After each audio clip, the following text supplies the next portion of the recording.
Right then, welcome back to another vid. This, as you can see, is Titanfall, a game which I picked up last week. It's only just came out. I'm sure a lot of you are aware of it. And without question, without shadow of a doubt, this is the best game I've played for absolutely ages. Never mind Call of Duty. Call of what? Call of rubbish. Not playing it anymore. It's awful. No, I mean, I do like Call of Duty for my sins, but yeah, I've been going off it over the years, like a lot of us have, for the usual reasons. No point going over that again. But yeah, this is kind of a really refreshing game, and it's so smooth as well when you're running around. It gives you a lot of freedom, you know, to boost over objects like that. You can wall run, you can cling onto walls, I mean, for limited times, but then you can kind of get perks which enable you to hold on for longer. So it's really kind of freshening up the first-person shooter, well, at least first-person shooter online genre anyway. And I'm really, really enjoying it, and I urge you, if you're a first-person shooter fan, now it is an online game only, but if you're an FPS fan, and particularly an online multiplayer gamer, you've got to get this game. You really do. I think you'll really like it, but who knows, maybe it'll get boring eventually, maybe not, but right now, really liking it. Now, this is the first time I've ever been using this gun. Ever been using that kind of English? I don't know what that was. Butchered that sentence. But yeah, first time I've used this gun. Now, it's called a CAR, a C.A.R. So like a SCAR, but without the S. The SCAR gun from the likes of, what, was it in COD? It might have been. I know it was in Crisis 2. Is it based on a real weapon? I've not got a clue. Don't know anything about weapons. Check this out, by the way. I put that mine down there, and then someone walked into it. And I knew he would, because I saw him. So a little bit, you know, clever there, a little bit sneaky. So yeah, I'm using this gun for the first time. I like the orange kind of lighting to it. I just think it looks quite nice. And it's got the iron sights as well, so I've not unlocked anything like the red dot and all that kind of thing. Now, in terms of my anti-Titan weapon, I'm using something called a charge rifle, which is essentially like a laser beam. My sidearm is an RE45 auto pistol. Don't know what it means. I don't even think I use it in this particular game, but we'll see. Now, when it comes to tactical ability, you can unlock several, of course. I've gone for the active radar pulse, and you would have seen it already. In fact, you can see it now, where anybody within the vicinity of where you are is kind of highlighted in orange, like they're like skeletal frames, so you can see where they are, if they're in front of you, if they're hiding behind a wall, or wherever they are, if they're in the immediate kind of region to where you are. My ordnance, I've already used it, you'd have seen it a minute ago, was the arc mine. I've got for my kit, I've got a power cell where the tactical ability being my radar, recharges quicker, so that's really handy, so there's less waiting around. I've just called my Titan in there as well. And I've also got warp fall.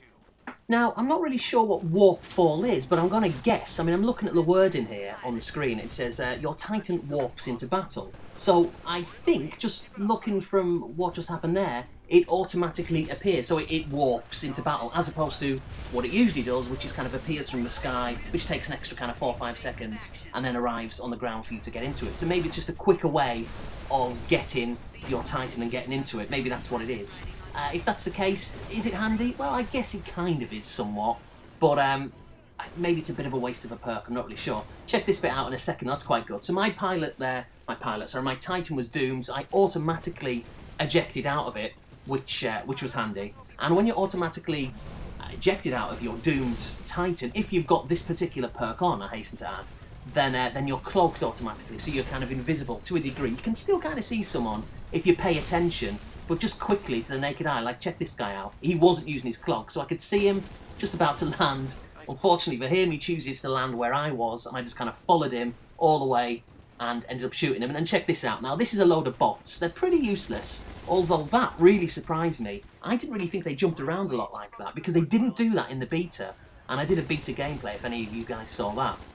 They tend to, generally speaking, the bots, the spectres, the grunts, whatever else there is, they just tend to sit around and, you know, if you stand in front of them, they will kill you, but they're really lightweight, and they make for kind of easy cannon fodder. But that guy leaping up to try and get me there really took me by surprise. But I got it, so it didn't matter. But the fact there was 5, 6, 7 of them all together on that little landing, there's one left, the Spectre, and I just easily finish him off. Like I say, cannon fodder. It's just very easy to kill people like that. But now and again, they're going to get you. That's just the nature of it.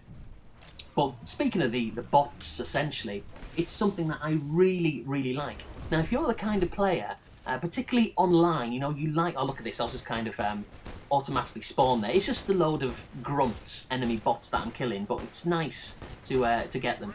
And just it kind of ups your kill to death ratio. Not that it matters, but it kind of does feel good. But anyway, relating to that, oh, by the way, I change here to the shotgun. Oh, I will for the next spawn anyway.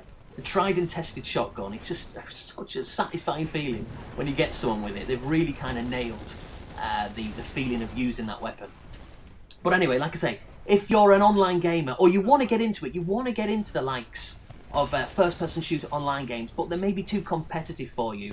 You know, the likes of COD, the likes of Battlefield, they're quite hardcore, really. You know, there's people who are really good play those games. Now, this game may be for you, because as I say, you've got the bots in there. And basically, yes, you are probably going to get caned by human players if you're not great with the online first-person shooters. But with the bots running around the map, and there's quite a few of them, it enables you to, you know, kill them essentially, and then you will feel as if you're achieving something. You'll feel like you're contributing to the gameplay. You're not constantly going to get shot. You will be killing the bots. So even if you, you know, like I say, keep getting shot by the human players, killing the bot opposition will make you kind of feel good. It will make you feel like you're doing something and achieving something. And I think it'll help you improve as a gamer as well. And there's another guy there. He's, you probably, I don't know if you saw it, I know I did. He's cloaked. I saw him leap out of his thing. So it's just a case, you'll see him, he's kind of half invisible. There he is. I saw him. Eyes like a hawk. Supervision. And that's not a perk. That's just, I come with that automatically. Hawk-like eye skills. So yeah, so I get my Titan weapon out there, or my anti-Titan weapon. Annoyingly, it needed recharge, so I didn't really use it very well. I think this one's called like the Sidewinder. This is the automatic default anti-Titan weapon I've got, and you know, the Titans will need to get hit by this weapon a lot before they're doomed. But I think that's fine. You know, that Titans tend to last a long time. It gives everybody an opportunity to use it and to stay in it for a relatively prolonged period of time. And you can always eject at any time. Like I say, you've also got the, look at that guy. Just trying to see where he landed. He landed on an enemy, oh sorry, well, as far as he's concerned, an enemy Titan, but on my team. And you can do that. You can kind of like be a rodeo. You can ride on the enemy Titans. I don't do it in this gameplay. I'll obviously do it in a future one. And you can lift like the lid, if you like, of the Titan, and you can try and shoot inside it and destroy it while you're on it. So they're controlling it. The enemy's controlling it, but you're kind of riding it. And you can jump off at any stage. You can plant, like, you know, detonators on there. It's a really clever game. They brought so much to this this game. It's unbelievable. You know, it really does feel fresh. So I think it is that game for me anyway. After, you know, just owning it for a few days, already ploughed around about a good maybe 4 or 5 hours into it already. I think for me it's the game I've been waiting for. The online first-person shooter, which takes things to a new level. It just freshens things up, and I don't do it again. It's another thing I don't do a lot in this gameplay, but you will see it in future ones, where you can wall run, you can cling onto walls, you can really be very tactical and sly with the things you do. And another little thing that I really like they brought it to this game, it's kind of been done before to a degree, but when you win a game, or even if you lose a game, there's this little section at the end where you've got to, I should have got this guy, balls that up.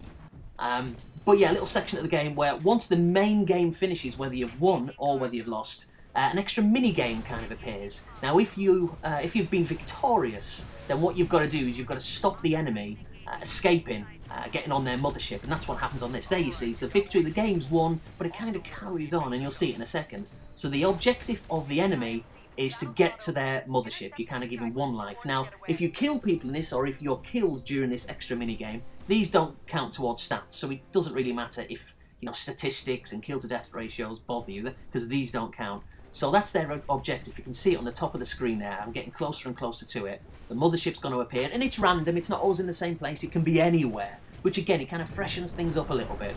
So they're trying to get there, and I've got to stop them getting there. And obviously, if the roles were reversed, if we'd have lost that game, then I, in this gameplay, would be trying to get to the mothership. So I've either got to kill the enemy or destroy the mothership. And the mothership is going to take a lot of ammunition. You'd have seen it there just in the top left.